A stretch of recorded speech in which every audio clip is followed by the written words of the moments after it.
Why is that burden here? We don't have space. The words hit me like a slap, sharp and merciless, echoing across the wide glass windows of the lake house I had worked 3 decades to buy. My daughter-in-law's voice carried through the hall with a venom I had never heard spoken so openly before, not toward me, not in front of others.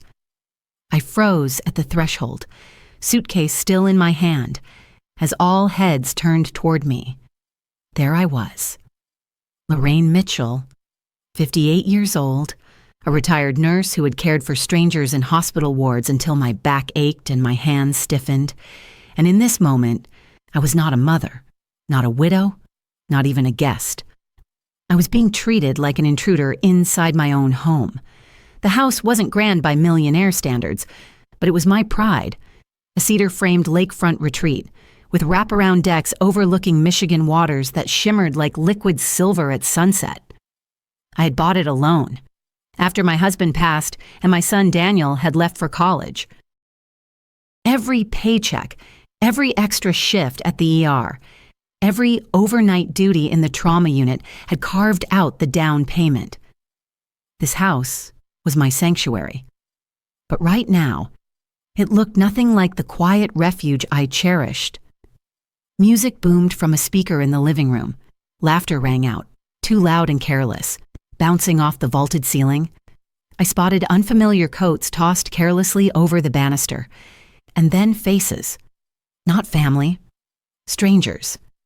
Sophie's cousins, her sisters, her mother, even her nephew's faces I knew only through Facebook photos were sprawled out on my couches, eating chips from my bowls, drinking wine from glasses I had bought with my first overtime bonus. And Sophie, my son's polished, picture-perfect wife stood in the center of it all like a hostess, chin lifted high, wearing the silk robe I kept folded in the cedar chest of the master bedroom. My robe. She smirked at me. Well, did you hear me? Lorraine, we don't have room for you here. You should have called before coming. A silence fell, heavy and suffocating.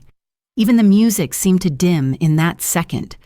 Every pair of eyes followed the scene like it was Theater Sophie, center stage, and me, humiliated in my own doorway. My fingers trembled against the handle of my suitcase. I wanted to speak, but the words tangled in my throat. My son, my only child, was nowhere to be seen. If he had been there, maybe this wouldn't have happened. Maybe Sophie wouldn't have dared, or maybe he had allowed it. The thought sank into me like ice water. I forced myself to step inside, my heels clicking against the hardwood floors I had personally chosen for their honey color, the ones that reminded me of summer light. But my steps didn't feel like my own. Each inch of that floor now belonged to someone else, or so they wanted me to believe. Sophie crossed her arms, a triumphant gesture. You should understand, Lorraine. We've filled every room. My family needed this space. You know, for once, this house actually has people in it. Joy. Life. Not just empty silence. Her mother let out a little laugh, one of those rehearsed chuckles meant to wound. So this is the famous lake house, huh? Smaller than I imagined. I clenched my jaw. Smaller than imagined. It had taken me 30 years to imagine and then create it. Every wall painted by my own hand, every curtain stitched at midnight on my old Singer machine, every lamp chosen when money was tight, but my dreams were not. I tried to hold my voice steady. This house is mine. I come here every summer, every holiday weekend, for 20 years. I don't know what Daniel told you, but oh. Daniel Sophie cut me off, her lips curling. Daniel said we could use it. He told me, Mom doesn't need it like we do. He said it was just sitting here, waiting to be enjoyed. So that's what we're doing. Enjoying. You wouldn't want to stand in the way of family enjoying themselves? Would you? My breath caught. Daniel said that my Daniel, the boy I raised alone after his father's heart gave out, the man I supported through medical school loans, The sun I gave every piece of my tired body to lift higher. I couldn't believe it. Or maybe I didn't want to believe it. The room swirled with whispers. Someone muttered. She looks confused, and laughter followed. Heat rose in my chest, hot and humiliating. I had walked into this house expecting peace, expecting the sound of waves lapping against the dock, maybe a glass of iced tea on the porch while I read one of my husband's old books. Instead, I was surrounded by strangers who saw me not as the owner, not as the matriarch, but as a burden. "Where's Daniel?" I demanded finally, the tremor in my voice betraying me. "At work," Sophie said smoothly, already bored of me. "Unlike you, he has responsibilities. You should go back to the city. Lorraine, there's no place for you here." She turned away before I could answer, lifting her phone, laughing into it as if I had already been dismissed from existence. The conversation around me swelled backup jokes, clinks of glasses, the shuffle of cards on my coffee table, and there I stood, invisible in my own home, my suitcase still unopened. I smiled, though my lips ached. I smiled because I refused to give them what they wanted, a scene, a breakdown, proof that I was weak. They thought they had won. They thought I would bow my head and walk away quietly. But they didn't know me. They didn't know the nights I had spent on the hospital floor, holding dying strangers' hands. They didn't know the years of sacrifice, the pennies stretched, the exhaustion swallowed so Daniel could have a chance at life. They didn't know the kind of steel it took to survive as a black woman in a world that wanted me tired and silent. They didn't know Lorraine Mitchell. And they had no idea what I was capable of when someone tried to take what was mine. I set my suitcase down slowly, deliberately, and looked straight at Sophie, who still wasn't looking back. My voice, when it finally emerged, was calm. Too calm. I understand the situation perfectly. That made her glance at me, triumphant again, certain I had surrendered. But she didn't see the flicker of something colder behind my eyes, because this wasn't the end of the story. It was only the beginning. To understand why those words that burden cut so deeply, you'd have to know who I am and what this house truly means. My name is Lorraine Mitchell, and I turned 58 this spring. On paper, I suppose I look ordinary widowed, one grown son, retired after 30 years as a registered nurse. But every wrinkle on my face, every scar on my hands, every gray hair I've decided not to dye, they all carry stories of survival. I grew up in Detroit, the daughter of a steelworker and a church pianist. We didn't have much, but we had dignity. My mother always said, if the world won't give you a seat at the table, Lorraine, you bring your own chair. And so I did. At 17, I bought my first pair of scrubs from a thrift shop and entered nursing school on a scholarship, determined to build a life better than the one offered to me. I met Marcus, my husband. During those years, he was studying mechanical engineering, tall and handsome with a laugh that filled every corner of a room. We were young, but we built a partnership that was solid, more solid than the houses we rented, more solid than the cars that broke down under us. Together, we raised our only son, Daniel. When Marcus died suddenly from a heart attack in his early 40s, it was as if the foundation of my life cracked. Daniel was still in college, and I remember thinking, I can't collapse. Not now. He still needs me. So I worked and worked.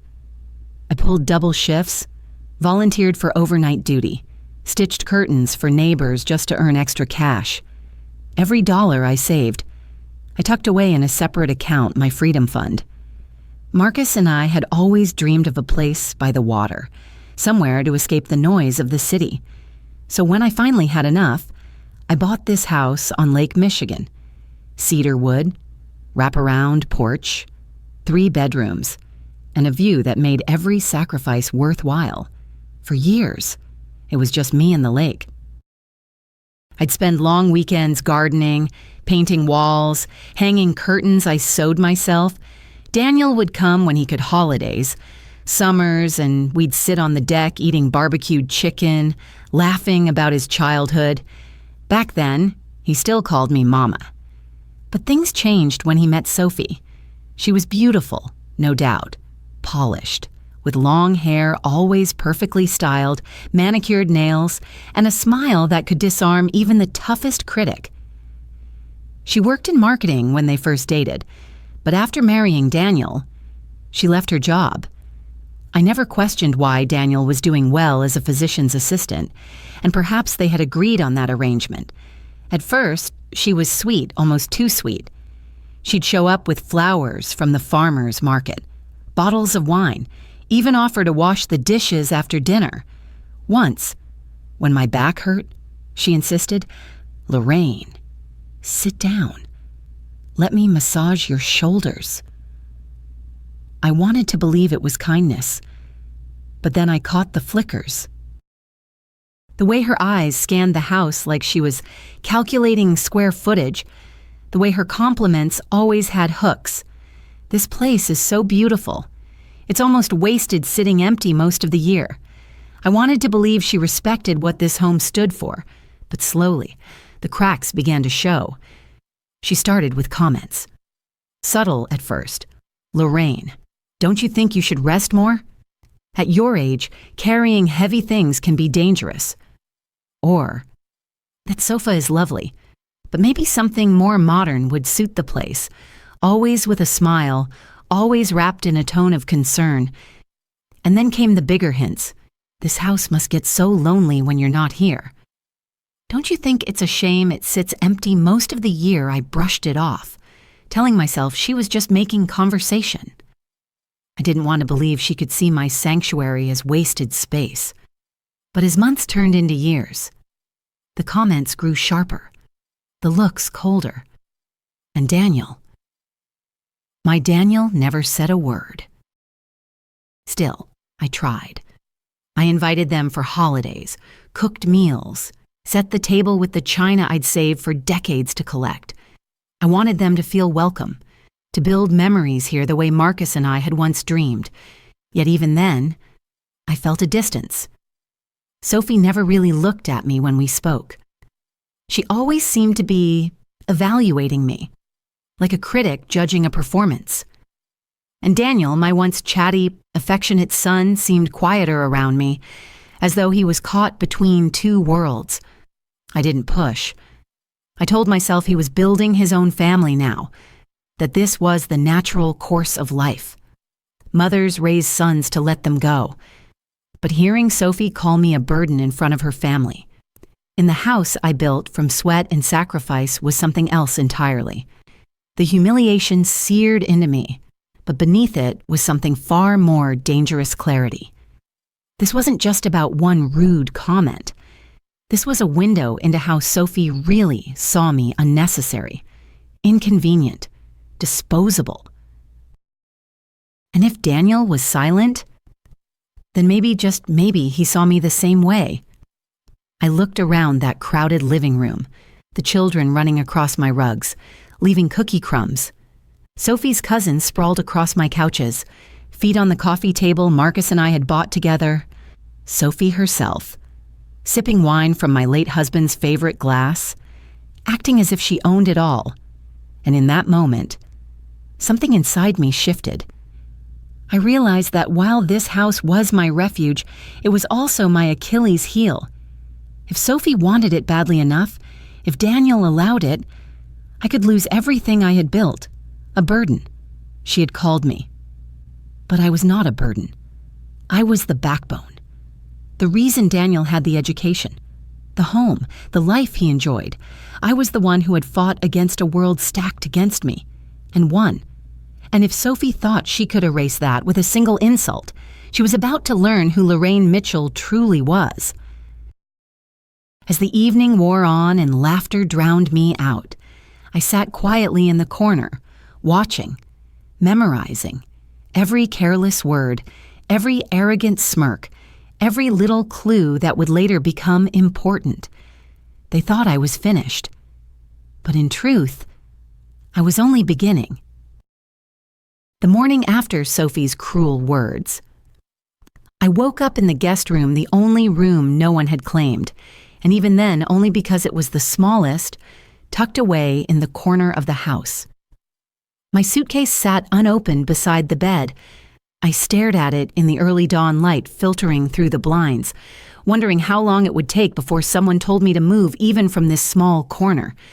I could have left. I could have driven back to Detroit, curled up in my apartment, and licked my wounds in silence. But something inside me wouldn't let me. Call it stubbornness. Call it instinct after decades in the hospital. I'd learned to trust my gut, and my gut was telling me something was deeply wrong. I padded down the hallway in slippers, the familiar creak of the floorboards under my feet. That sound used to comfort me, proof that the house was alive, breathing. But now it sounded like a warning. In the kitchen, Sophie's mother was already awake, clattering pans like she was in her own home. She didn't greet me, didn't even look up, just muttered something about needing more eggs. I quietly poured myself a cup of coffee from the pot I had bought years ago, the one Marcus and I used every Sunday morning. The smell was familiar, but it didn't taste the same. Nothing tasted the same anymore. As I sipped, my eyes drifted to the counter. A thick envelope sat there, addressed not to me but to my son, Daniel. My heart gave a small jolt. Mail for Daniel, or why would it be delivered to my lake house instead of his own home in the city? The return address caught my eye, a contractor's company in Muskegon. My mind scrambled. Contractor, I hadn't hired anyone recently. With a casual motion, I slid the envelope just enough to see the contents. Blueprints, estimates, renovation plans. My breath hitched. The plans showed extensions to the house, an extra deck, a remodeled kitchen, even a new master suite. The total cost over $60,000, and in the top corner, bold letters read, Project Mitchell Residence, client Daniel Mitchell. Daniel, not me. I quickly slid the papers back into the envelope before anyone noticed. My chest tightened, my mind racing. Why would Daniel be commissioning renovations on a house that wasn't his? That was the first sign. The second came that evening. I had retreated to the deck for some air, the lake shimmering with the last light of sunset. The laughter inside grated on me, so I welcomed the solitude. That's when I heard it. Sophie's voice, drifting through the half-open sliding door as she spoke on her phone. Yes, no. She doesn't know yet. Once the papers are ready, it'll be impossible for her to stop us. My pulse quickened. Papers, stop us. I leaned closer, careful not to make a sound. She won't even understand what's happening until it's done, Sophie continued, her tone sharp, confident. Daniel just needs to sign. And then it's ours. The house, the land, all of it. By the time she figures it out, it'll be too late. She laughed softly, a laugh that sent a chill through me. No, she's too sentimental to fight. She'll fold. She always does. My hands clenched around the wooden railing of the deck, splinters pressing into my palms. Too sentimental to fight. That's what she thought of me. That was the second sign. The third came 2 days later. Sophie had taken her family shopping in town, leaving me blessedly alone in my own home for the first time since arriving. I decided to use the time to breathe, to reclaim at least a piece of my space. But as I walked into the study, a room I rarely let others enter, I stopped dead in my tracks. The desk drawers were ajar, papers shuffled, folders out of place. My stomach dropped. I always kept this room immaculate. I knew where every document, every receipt, every photograph was stored. Now, the order had been disturbed. I sifted through the mess with trembling fingers. Bank statements, utility bills, and then, tucked under a pile. Something that didn't belong a copy of my husband's old life insurance policy, only it had been altered. The beneficiary's name, mine, had been crossed out in pen, replaced with Daniel's. My heart pounded in my ears. Someone had been tampering with my most private records. I sank into the desk chair, the weight of realization pressing down on me. These weren't accidents. This wasn't just Sophie being rude or careless. There was a pattern. Signs stacking one after the other, each pointing to a scheme bigger than I could have imagined. Blueprints for renovations I never approved, phone calls about papers and taking the house, tampered documents hidden in my study. Something was happening behind my back, something dangerous. That evening, I sat on the deck with the lake stretching endlessly before me, its calm surface belying the storm inside me. I thought of Marcus, of how he used to say, "Lorraine, you've got the sharpest instincts of anyone I know. You see the truth before others even catch a glimpse of it." Well, I was seeing it now. I was seeing that my son and his wife were not just treating me as a burden. They were preparing something that would strip me of the very sanctuary I had bled and wept to create. But if they thought I was blind, they were wrong. I may have been quiet, but I was watching. I was listening. And I was waiting. Because when people underestimate you, they make mistakes. And mistakes leave trails. The lake rippled under the fading light, as if whispering back a promise this story wasn't finished. Not yet. I've always believed that suspicion without proof is like smoke without fire. It stings your eyes. But people can wave it away as imagination. To confront someone, you need more than instinct. You need evidence. And evidence, I would soon learn, was everywhere. It was late on a Tuesday when I found it. Sophie had taken her family out for a boat ride on the lake. Their laughter carried across the water as the motor roared away. I watched from the deck until they disappeared around the bend, then slipped inside.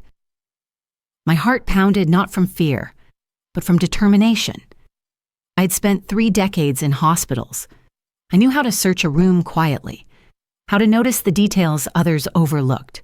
Nurses are detectives in scrubs. We read charts, faces, and silences. And now, I would use those same instincts to protect myself. I started in the master bedroom, my bedroom. The room where Marcus and I once spent summer nights listening to the waves crash against the shore. But now it smelled of Sophie's perfume suite, cloying, sometimes invasive. Clothes not mine hung in the closet, my dresses shoved to the side. My jewelry box sat open on the dresser, its contents rearranged. But it wasn't until I opened the nightstand drawer that I found the first undeniable proof. Inside, tucked between Sophie's magazines, was a folder marked with Daniel's handwriting. My pulse quickened as I pulled it out and opened it. Legal documents, property transfer requests. I scanned the pages, my eyes moving faster with every line. The words blurred together, but the meaning was clear paperwork to transfer ownership of the lake house from me to Daniel. My breath caught at the justification typed neatly in the header. Owner is advanced in age and requires family oversight for property management. Advanced in age requires oversight. As though I were some frail, confused woman incapable of paying bills or unlocking her own front door. Tears stung my eyes, but I blinked them back. There was more. Attached to the file was a draft of a medical statement unsigned, but prepared, suggesting early cognitive decline and recommending Daniel take over all financial and property decisions. My body went cold. I'd spent my entire career fighting to keep my mind sharp. Crosswords in the break room, medical journals after long shifts, mentoring young nurses. My mind was my strongest muscle, and now my own son and his wife were plotting to turn it into my greatest weakness. I sank onto the edge of the bed, clutching the papers in my lap. This was no misunderstanding. This was no exaggeration of Sophie's temper. This was a plan, a cold, deliberate plan to strip me of everything I had built. But there was more to uncover. I knew it. I moved to the study, my sanctuary of order. There, hidden beneath a stack of gardening magazines, I found an envelope with Daniel's name again. Inside was a real estate appraisal my lake house valued at nearly $400,000, scrawled in Sophie's handwriting across the bottom, enough for down payment on new house, plus private school tuition. I stared at the words until the ink blurred. My sanctuary wasn't just a home to them. It was currency. The betrayal was layered now. Sophie's cruelty was no longer just rudeness. Daniel's silence was no longer just passivity. They were partners in this, weaving lies around me, preparing to snatch the very heart of my life. But what sealed it wasn't the documents or the appraisal. It was something smaller, something so careless. It proved arrogance had already taken root. In the back of the envelope, I found a handwritten note, not to me, not even to Daniel. A note from Sophie to herself, like a reminder. Once Lorraine signs, get copies to lawyer. No delay. Don't let her stall. Keep her calm until after. I read it twice, then 3 times. Each time, the words cut deeper. She wasn't just planning this theft, she was preparing to manipulate me into agreeing. Smiles, sweet words, little distractions, keeping me calm. The humiliation mixed with rage inside me, but I didn't crumble. No. My tears dried before they could fall. I folded the papers carefully, slid them back into the envelope, and tucked it under my arm. For years, I had told Daniel that life rewards preparation, that you don't wait until a storm comes to fix the roof, you fortify it in advance. Well, the storm was here, and I would not be caught unprepared. I sat at the desk, turned on the small lamp, and took out my old leather-bound notebook, page by page. I began recording everything: dates, overheard words, suspicious documents, every detail I could remember. I wrote down. Nurses are meticulous record keepers. We charted every medication, every symptom, every reaction. And now I was charting my own case. By the time Sophie's boat returned, I had slipped everything back into place, my notebook hidden in my suitcase. I stood at the window, watching them laugh as they hauled coolers up the dock. They looked carefree, victorious, as if the house already belonged to them. But I had something they didn't proof. The first piece of evidence was in my hands, and I knew more would come. They thought they were weaving a perfect net, but in their arrogance, they were leaving holes. Holes I would widen until the whole thing unraveled. That night, lying in bed, I couldn't sleep. The papers played in my mind like a reel. Advanced in age, cognitive decline, private school tuition. I could hear Sophie's voice by the time she figures it out. It'll be too late. But it wasn't too late. Not by a long shot. Because Lorraine Mitchell had just moved from suspicion to certainty. And once you have certainty, you can begin to fight. Once I had those papers in my hands, I knew I couldn't afford to stay passive. Suspicion had become proof, and proof demanded action. The nurse in me, the one who had survived 3 decades in emergency rooms, came alive again. When you see signs of a stroke, you don't wait. You document. You act. You save the patient. Well, now the patient was my future, and I wasn't about to let it die on Sophie's watch. The first step was observation. I bought a small notebook at the drugstore in town, just an ordinary lined journal with a plain blue cover. To anyone else, it looked unimportant, but to me, it was a case file. I titled the first page Lake House Timeline and began logging everything. Saturday, 8:45 p.m. Overheard Sophie on phone. Once the papers are ready, she won't be able to stop us. Monday, 2:10 p.m. Found contractor envelope with Daniel's name. Tuesday, 9:30 m. Discovered altered insurance copy. plus property transfer draft. Every word, every date, every shred of evidence went into that book. The second step was technology. I wasn't naive. I knew Sophie and Daniel wouldn't stop at paperwork. They'd leave digital trails done too. So I quietly set up a few of my own. I had an old nanny cam, disguised as a digital clock, tucked in the back of my closet. I placed it in the study, angled toward the desk where the documents had been disturbed. If they came back to tamper again, I'd have them on record. Then I set up a voice recorder app on my phone, always ready in my pocket. Sophie had a habit of speaking carelessly when she thought no one was listening. If she slipped, I would capture it. The third step was legal armor. I called an old colleague from the hospital, a nurse I had trained years ago who now worked at a clinic downtown.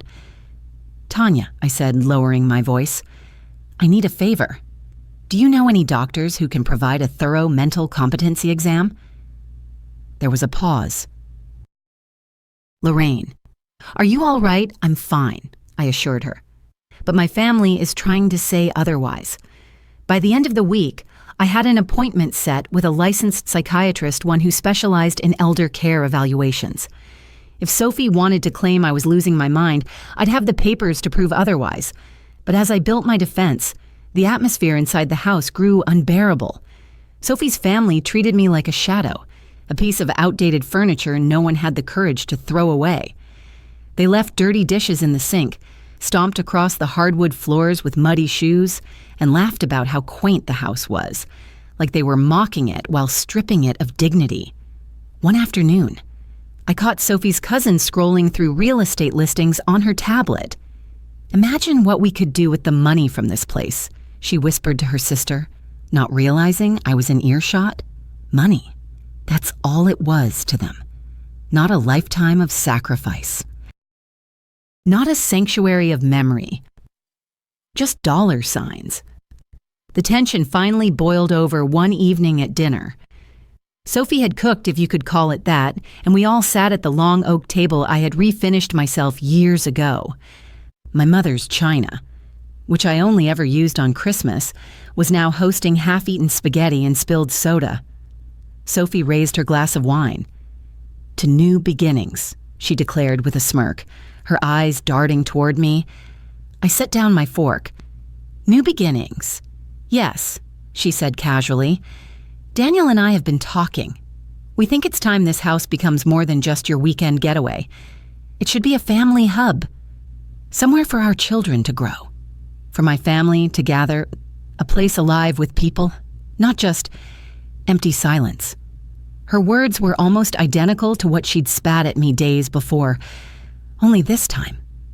She said them with a smile, as though wrapping poison in sugar. Daniel, sitting across from me, kept his head down, fiddling with his fork. He didn't defend me. He didn't defend himself. He just let her speak, as if silence could wash his hands clean. I leaned forward, meeting Sophie's eyes. This house already is alive with the memories I built here? Memories your family has no part in. The room fell silent. Her mother frowned. Sophie's lips curled into that practiced smile, the one that never reached her eyes. "Oh, Lorraine, you're too sentimental. It's just a house, just a house." Marcus's voice echoed in my memory. "This place will be our legacy." Lorraine. I wanted to scream, to pound the table, to demand Daniel look at me and remember who I was, but I didn't. I swallowed the fire and turned it into steel. "Excuse me," I said softly, rising from the table. "I need some air." That night, I reviewed the footage from the nanny cam, and there it was. Sophie rifling through my study again, pulling out documents, snapping photos with her phone, whispering to someone on speaker. "The appraisal says 400. That's enough for the down payment. And then some. Don't worry. Daniel's too soft to resist me. He'll sign whatever I put in front of him." My hands shook, but not from fear, from triumph. The evidence was stacking up, brick by brick. I wasn't just paranoid. I wasn't just sentimental. I was right. But evidence without strategy is like a loaded gun with no target. I couldn't fire yet. Not until I had enough to end this once and for all. And so, while Sophie and her family laughed, drank, and treated my home like a vacation rental, I watched. I documented. I prepared. Because when the time came to confront them, I wasn't going to raise my voice. I was going to raise the truth. In every fight, there's a moment when the battle lines shift, when what you thought was the whole war turns out to be just the surface. For me, that moment came on a gray Thursday afternoon, the lake covered in mist like a veil hiding what was to come. I was in town, sitting at the corner table of a coffee shop I used to visit on my days off. It had always been my quiet refuge, a place where no one knew me as a widow, a mother, or a burden, just a woman enjoying her latte and a crossword. But that day, I wasn't there for coffee. I was there for information. I'd overheard Sophie on the phone again the night before, whispering in the study while Daniel slept. Yes, the draft looks fine, but we'll need to push the timeline. She's being nosy. No, don't worry, Daniel will do whatever I say. He always does. Her tone was different this time. Softer. Almost intimate.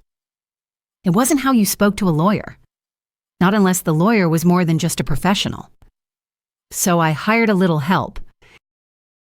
A woman named Clara, who I'd known since my nursing days. Clara had gone into private investigations after retiring from the hospital. She was sharp, discreet, and owed me a favor after I covered for her one too many times during her late shifts. Find out who Sophie's lawyer is. I had told her Cheso and tell me everything. That Thursday, Clara slid into the seat across from me at the cafe, a thin folder in her hand. She didn't waste time. Name's Ethan Reynolds, she said. Family law attorney, mid-40s, divorced. And Lorraine, he's not just her lawyer, he's her boyfriend. The words landed like a punch to the chest. Clara continued, flipping the folder open. Inside were photos, grainy but clear enough. Sophie at a restaurant, leaning across the table, her hand brushing Ethan's. Sophie stepping out of his car at night, their shoulders touching as they laughed. Sophie entering a hotel with him in Chicago, 2 hours from here. On a weekend, she told Daniel she was visiting her mother. My throat went dry. All those smug smiles, all those dismissive words. Sophie wasn't just trying to steal my house. She was cheating on my son while using him as her puppet in her scheme. I gripped the folder, my hands trembling. Are you certain as the sunrise? Clara said. They've been meeting for months. I pulled phone records too. Late night calls almost every night. She's keeping him on the hook and your son in the dark. I closed my eyes for a moment, the weight of it pressing down. Betrayal layered on betrayal. Sophie wasn't just after money. She was orchestrating an entire double life, one where Daniel was nothing but a pawn. Clara leaned forward. Do you want me to dig deeper? I shook my head. No. I have what I need. Thank you. When Clara left, I sat alone with the folder for a long time. The cafe noise faded, the clinking of cups, the hum of conversation all drowned out by the pounding of my heart. I thought of Daniel, of the boy who once built Lego castles on my kitchen floor, who used to run into my arms when he scraped his knee. He had always been gentle, trusting to a fault. And now that very trust was being weaponized against him. Sophie was building her empire on his silence, his fear of losing her. And Ethan, the lawyer, was helping her draw the blueprint. The first reveal had arrived, and it was uglier than I had ever imagined. That night, I returned to the lake house. The air inside felt heavier, the walls suffocating with secrets. Sophie sat on the couch with her laptop, pretending to be busy with bills. Daniel sat beside her, shoulders hunched, eyes tired. I studied him for a long moment. Did he know? Did some part of him sense the truth, even if he wouldn't admit it? Or was he so desperate to hold on to Sophie that he'd blind himself willingly? I decided not to confront them. Not yet. Confrontation without strategy is just noise, and noise gives your enemy time to regroup. Instead, I slipped quietly into the study, pulled out my notebook, and added the new entry, Thursday, New Wise, 15 Papais. Confirmed Sophie's lawyer is also her romantic partner. Photos was. Phone records obtained. Then I tucked Clara's folder into the false bottom of my suitcase, safe from prying eyes. Later that evening, I overheard Sophie on the phone again. "Don't worry, baby," she whispered, her voice dripping with sweetness. "Once the transfer goes through, we'll be set. Daniel won't question a thing. He never does." Her laugh was soft, almost girlish. A laugh I had never heard directed at my son. I clenched my fists, fury rising in my chest. But alongside the fury was a cold satisfaction. Because now I wasn't just fighting for my house, I was fighting for Daniel's dignity. Even if he didn't realize it yet, the evidence was growing. And with every new piece, Sophie's mask was slipping. She thought she was in control. She thought I was blind. But what she didn't know was that I now held her biggest secret. And when the time came to reveal it, the entire house of cards she had built would collapse in front of everyone. For now, though, I stayed quiet. I played the part of the burden. I let her underestimate me. Because revenge, I've learned, is sweetest when it's served with proof.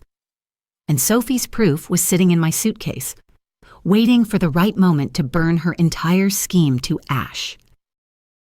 The heart can endure a lot, but nothing quite compares to the sting of betrayal. You can suspect it, prepare for it, even steel yourself against it. But when it finally lands, it still feels like a knife twisting where you're most vulnerable. I had told myself I was ready. Ready for Sophie's arrogance, for her affair with Ethan the lawyer, for her attempt to strip me of my house. But the wound I hadn't prepared for was Daniel. My Daniel. It was a rainy Saturday afternoon, the kind where the lake turned steel gray and the whole world seemed restless. Sophie's relatives were scattered around the house, their voices filling every corner, but I noticed Sophie and Daniel slipping into the study. Something about their quiet urgency made me pause in the hallway. I shouldn't have lingered. A good mother would respect privacy. But privacy had been stolen from me long ago, along with every corner of this home. I pressed my ear to the door, my phone recorder already running in my pocket, my pulse thudding. Sophie's voice was sharp, but controlled. "Daniel, the lawyer needs your signature this week. We can't keep putting it off. Your mother's already suspicious." My son's voice was low, hesitant. "I don't know. Sophie, she's not like you say. Mom's still sharp. She catches everything." My heart skipped. He knew I wasn't slipping. He knew. But Sophie cut him off, her tone coated with false sweetness. "That's what the doctor's report is for. Early dementia, mild cognitive decline. The judge won't question it. Ethan already paid the clinic. It's a formality. Daniel, just sign, and it'll all be legal." I gripped the doorframe so tightly my knuckles ached. Early dementia. Paid clinic. Legal theft dressed up as compassion. Daniel's voice trembled. "It feels wrong. She worked so hard for this house. Without her, I wouldn't even be where I am." Sophie leaned in, her tone dripping with persuasion. "And what about us? Daniel, what about our kids? Do you want them stuck in a cramped apartment forever? You know the medical bills keep piling up. You know the school waiting list won't last forever. This house is the answer." He dragged a hand down his face, torn, whispering, "God, Sophie, she's my mom. Sophie's reply was cold, sharp. She's also standing in the way of our future. Choose Daniel. Her memories, or your children's lives. The pause stretched on forever. Then came the whisper that shattered me. Fine, Daniel said, his voice hollow. I'll sign. I staggered back from the door, pressing a hand to my chest as if I'd been struck. The sound of rain pounding against the porch roof filled the silence, but inside me there was only the echo of those words. I'll sign.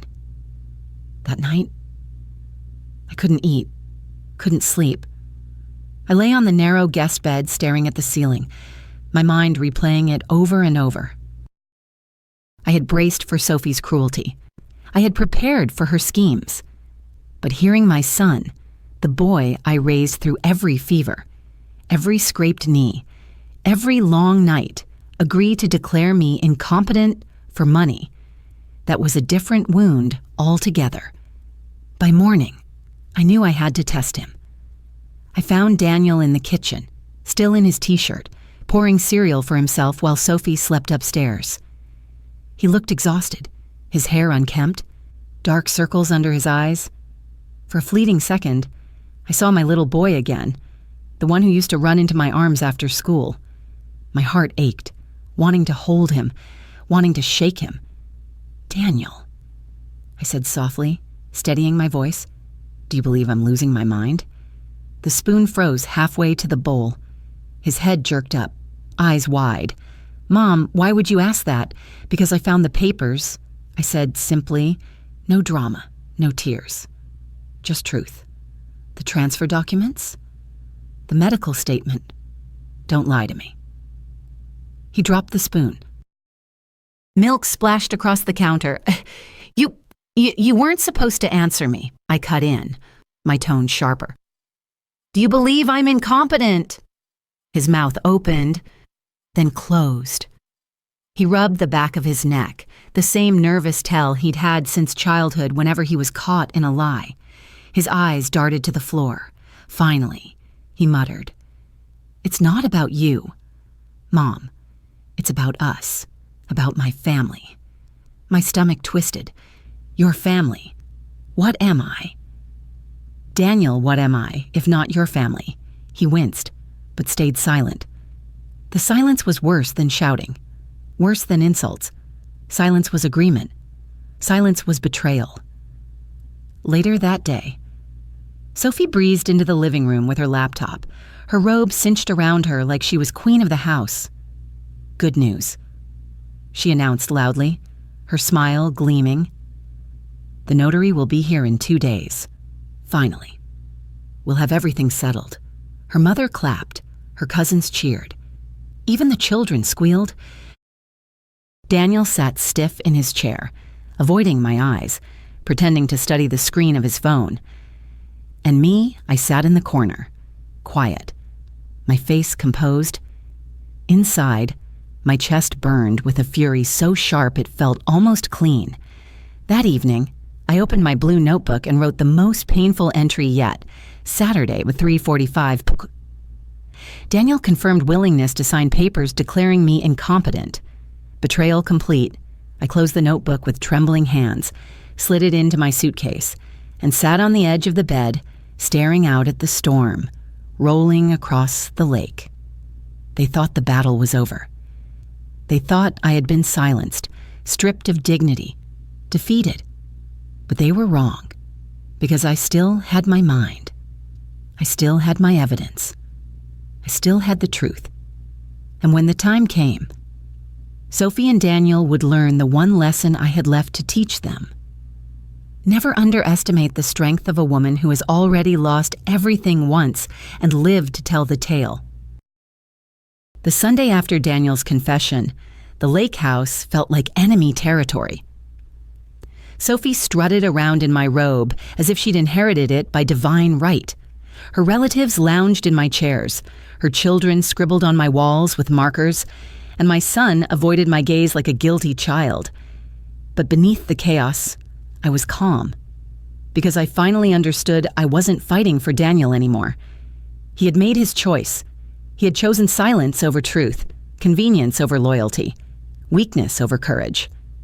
My fight was for myself, for my dignity, for my house, for the 30 years of sweat and sacrifice that had built it, and I would not lose. Step 1. Fortify the mind first. I had to protect the one thing Sophie was attacking most viciously, my mental capacity. On Monday morning, I drove into town under the excuse of buying groceries. Instead, I went straight to Dr.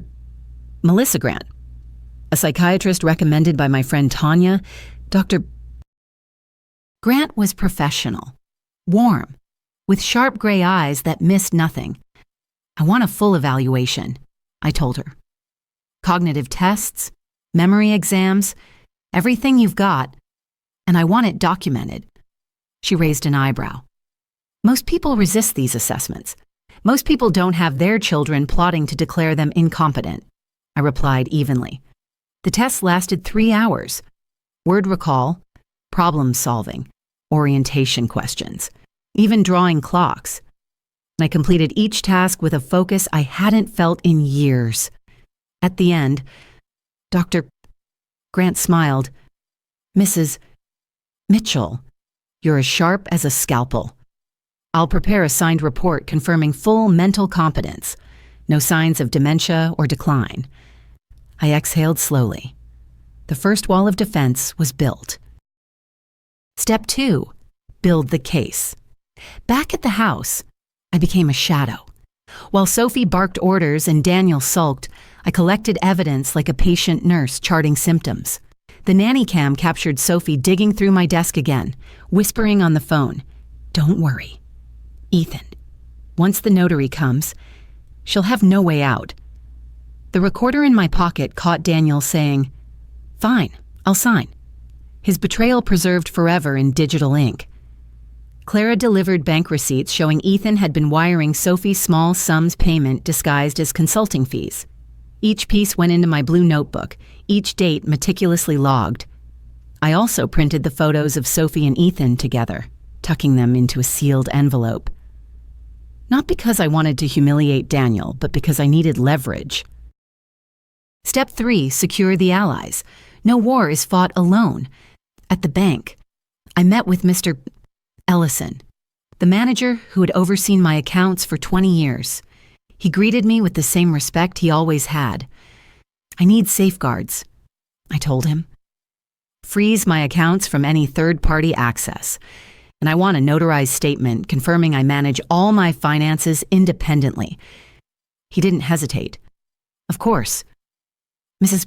Mitchell, we'll put extra protections in place.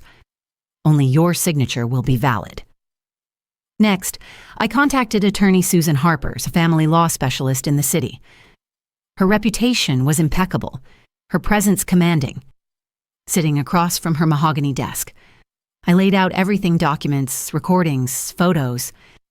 When I finished, she leaned back, steepling her fingers. "Lorraine, your case is strong. Very strong. You have proof of attempted fraud, falsified medical reports, conspiracy, and even theft if we can show missing items. We can file for immediate protective orders." "And Sophie," I asked. "She has a lawyer." "Ethan Reynolds." Susan's lips curved into a knowing smile. "Ethan, oh, I know his reputation. More charm than integrity. If he's personally involved with Sophie, we can dismantle his credibility in court." Her confidence lit something inside me. For the first time in weeks, I felt the scales of power shift. Step 4, set the trap back at the lake house. I played my role carefully. I let Sophie think she had won. I smiled politely when she spoke, nodded when she bragged, even thanked her when she called herself the one keeping this place alive. Meanwhile, I prepared my strike. On Tuesday morning, Sophie announced at breakfast, "The notary will be here tomorrow at noon. After that, Lorraine, you'll finally be free of all the burdens of this house." Her relatives clapped again, as if freedom from my own home was a blessing. I lifted my coffee cup, masking my smirk. How thoughtful. Sophie. I do appreciate how much you're looking out for me. Daniel glanced at me nervously, sensing something he couldn't name. That evening, when the house was quiet, I walked through each room like a general inspecting her battlefield. I touched the worn banister Daniel had once slid down as a child, the curtains I'd sewn by hand, the photo of Marcus and me on the mantel. This house was mine, not because the deed said so, but because every fiber of it carried my story. And tomorrow, I would defend it. Step 5. The quiet resolve. I didn't sleep that night. Instead, I sat at my desk in the guest room, reviewing every piece of evidence. Clara's photos, Dr. Grant's report, Susan Harper's legal filings, the recordings, the appraisal with Sophie's handwriting, the false medical statement. All of it was ready. At dawn, I slipped the folder into my leather handbag, my armor, my weapon. When Sophie came down the stairs in her silk robe, yawning dramatically, I greeted her with a smile that was sharper than any blade. "Good morning, Sophie. I trust you're ready for the notary." She smirked. "More than ready." "Good," I said softly, holding her gaze. "So am I." Her smile faltered for just a moment, and that moment was all I needed. That day, I felt something shift inside me. I wasn't the burden Sophie had mocked, nor the frail widow they painted in false documents. I was Lorraine Mitchell, nurse, mother, builder, survivor.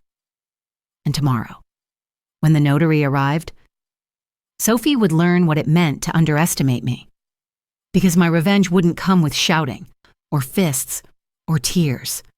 It would come with paper, signatures, and truth, the very weapons she had tried to use against me.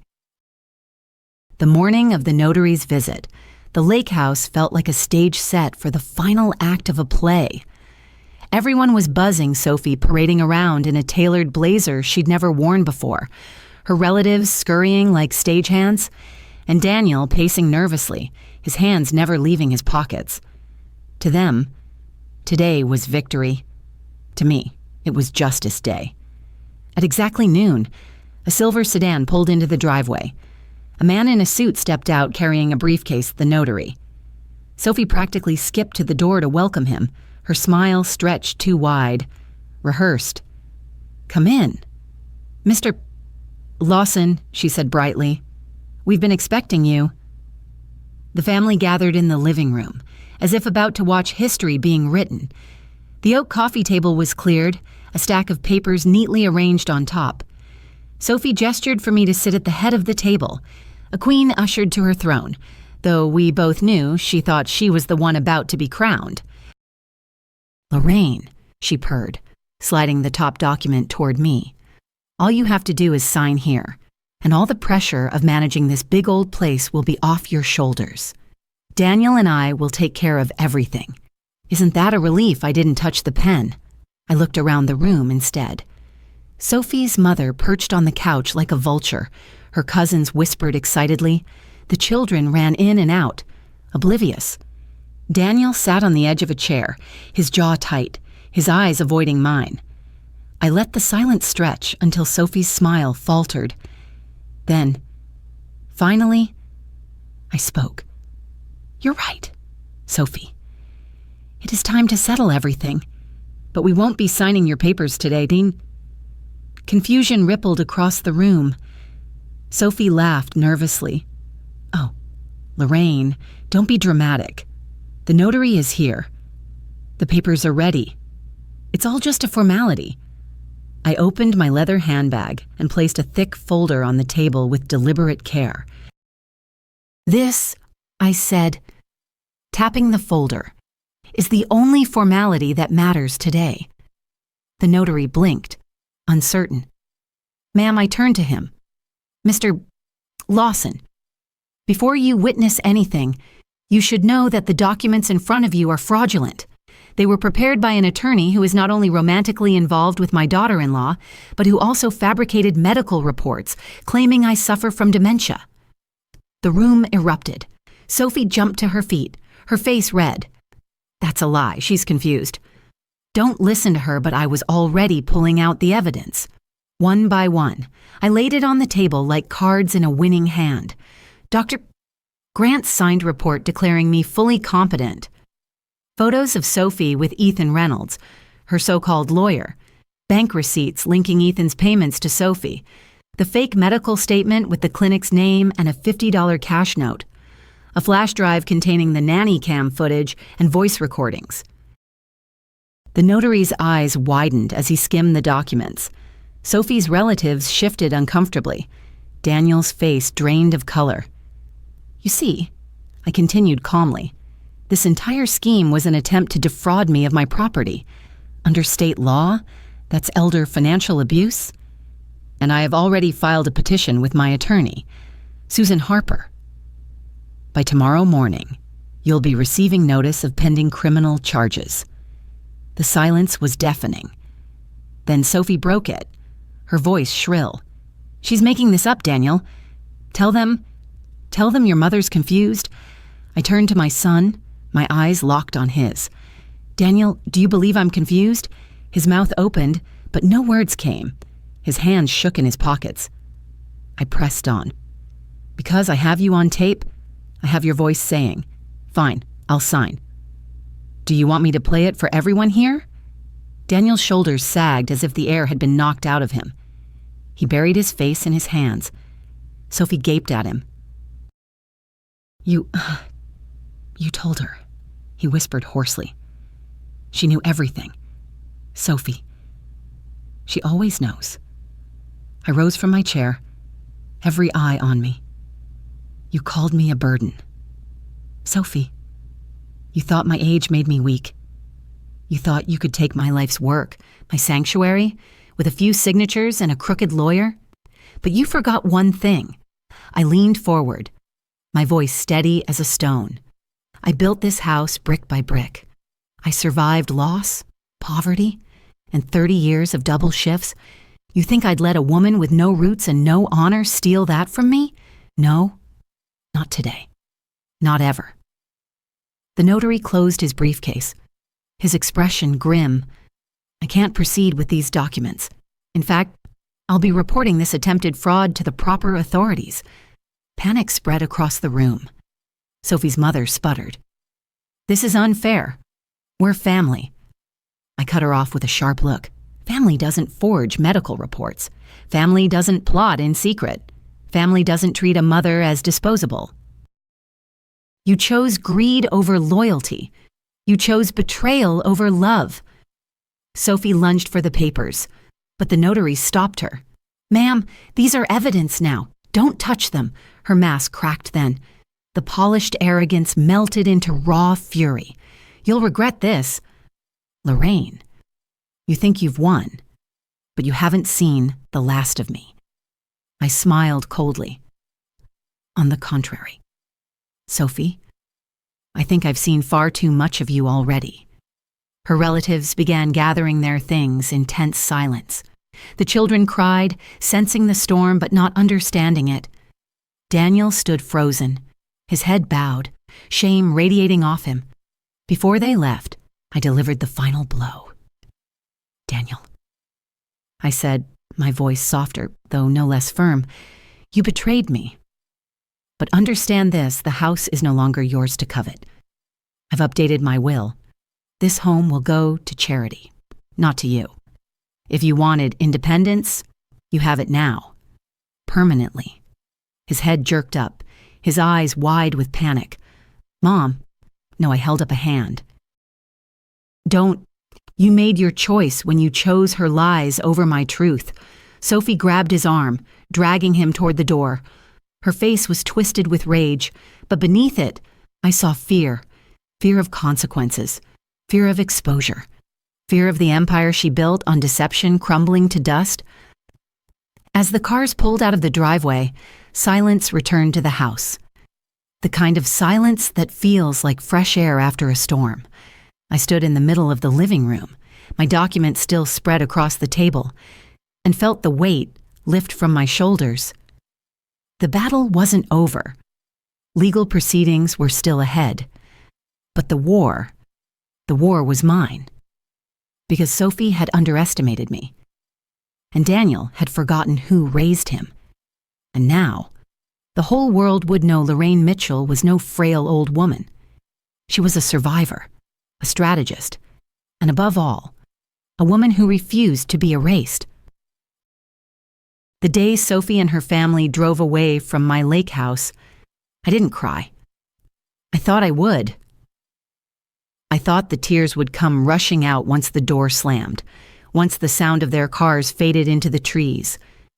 But instead, I sat in silence, my hands resting on the oak table, surrounded by the evidence of their betrayal, and felt something entirely different. Relief. For the first time in weeks, the air in my house was still. The walls didn't vibrate with someone else's music. My kitchen didn't reek of burnt food. My garden wasn't being trampled. It was just me and the steady sound of the lake against the shore. But relief was only the beginning. The real work, the work of reclaiming my dignity, my name, and my peace had only just begun. The aftermath. By Monday morning, Susan Harper had filed every motion we prepared charges of attempted fraud, a petition for restraining orders, and a report to the State Bar Association about Ethan Reynolds' misconduct. Within days, I got word back. The clinic that produced the fake dementia report was placed under state investigation, its license at risk. The doctor who signed the false papers was suspended indefinitely, Ethan Reynolds. Sophie's lawyer lovers now was summoned to a disciplinary board. Within weeks, he was stripped of his license to practice law, his career collapsing overnight. Sophie, dragged into court alongside him, faced charges of attempted elder financial abuse and conspiracy to commit fraud, both felonies, under Michigan law. And Daniel, my son, was named as a cooperating party. He wasn't jailed, but the judge ordered community service, restitution, and mandatory counseling. The word accomplice would follow him for years, stamped in every background check, every job application. It was one thing for Sophie to weave her webs, but for Daniel to step willingly into them, to sign away his mother's future. The court didn't care that he was my son. They cared that he was complicit. And that word, complicit, carried weight. The family fallout word travels fast in small towns. By the end of the week, whispers were everywhere about Sophie, about Daniel, about the scandal at the Mitchell Lake House. Her family, who once clapped and cheered for her victory, began distancing themselves, embarrassed to be tied to her disgrace. I knew because I saw it myself. One of her cousins, the loudest of them all, approached me at the grocery store. She wouldn't meet my eyes. "Mrs. Mitchell," she mumbled. "I'm sorry. I didn't know how far Sophie planned to take things." I didn't answer. Some apologies come too late. Daniel's letter. A month later, after the first court hearing, a letter arrived. Not a phone call, not a visit, a letter. "Mom," it began. "I don't expect you to forgive me. I know what I did was wrong. Sophie convinced me this was for the kids, for our future. I see now how blind I was. I see how weak I was.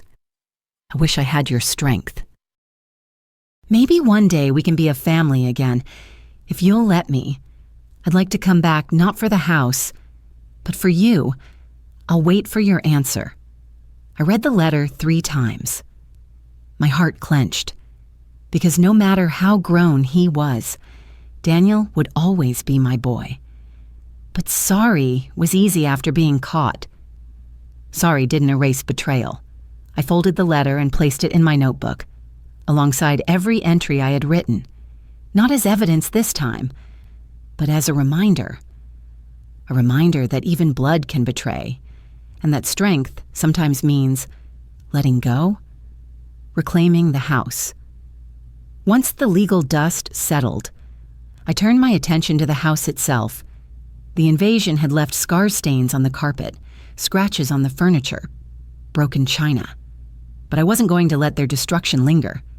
I hired a professional cleaning crew, replaced what was broken, repainted the walls. I planted new flowers in the garden, bright marigolds and tulips that stood defiant against the memory of trampling feet. The house bloomed again. And so did I.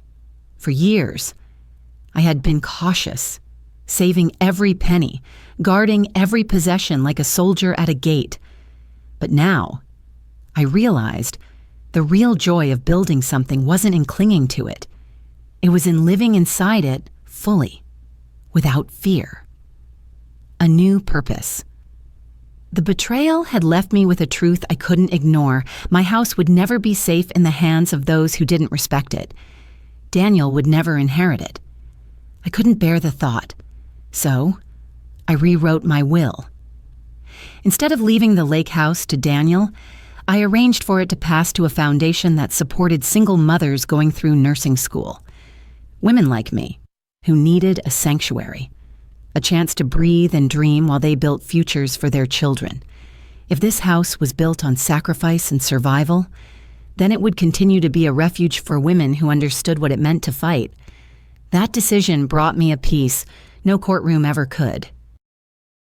The quiet revenge. In the end, Sophie and Daniel were ordered to pay restitution for the legal fees and damages, tens of thousands of dollars that they didn't have. Their credit crumbled, their reputation followed, and their better future dissolved before their eyes. They lost far more than they could have gained by stealing from me. And that was the sweetest revenge of all, watching their empire of lies collapse under the weight of their own greed. I didn't need to scream. I didn't need to hate. All I had to do was stand firm, tell the truth, and let justice do the rest. Reflection. 6 months later, I sat on the porch with a glass of sweet tea, the lake glimmering under the evening sun. For the first time in years, I felt light. The house was mine again, not just on paper, but in spirit. Every corner held my history, and now it held my triumph too. I thought of Marcus, my late husband, and whispered to the air, I did it. Love? They tried to take it all, but I stood my ground. And I thought of Daniel, a son I loved, but no longer trusted. I folded the letter slowly. My heart ached. Forgiveness was a door I could unlock. But should I, some wounds heal with time. Others leave scars that can't be undone. For now, I chose silence. Let him wonder. Let him carry the weight. I had chosen dignity.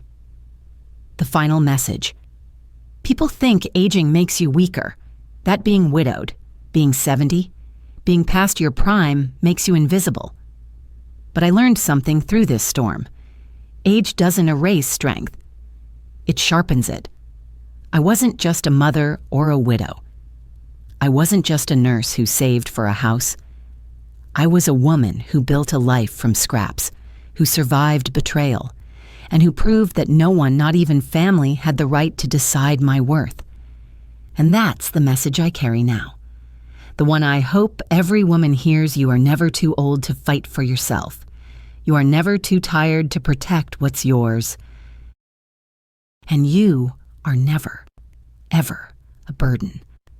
Because in the end, the greatest revenge isn't in destroying others. It's in rising stronger, freer, and unshakably yourself. Your turn. If you were Lorraine, would you forgive Daniel eventually or stand firm with your new boundaries? Share your thoughts in the comments. Your voice might guide another woman tonight. If this story touched you, hit like and share it with a friend who needs courage. For more cinematic dramas of family, betrayal, hidden truths, smart revenge, and healing, subscribe to Voice of Neva and ring the bell so you never miss a chapter. We release new 60, 75-minute stories every week.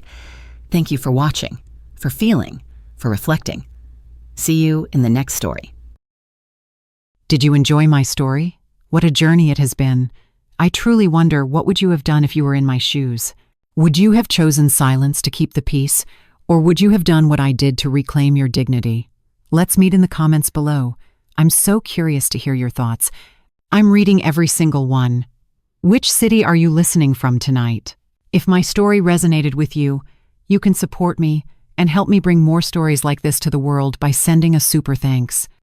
Your sweet support means the world to me and allows me to continue this journey with all of you. On the screen now, you can see 2 new life stories that I highly recommend you watch next. There are so many more on my channel, each with its own lessons and triumphs. Don't forget to subscribe and click the notification bell so you never miss a new chapter. Thank you for being here with me. Until the next story, with love and respect.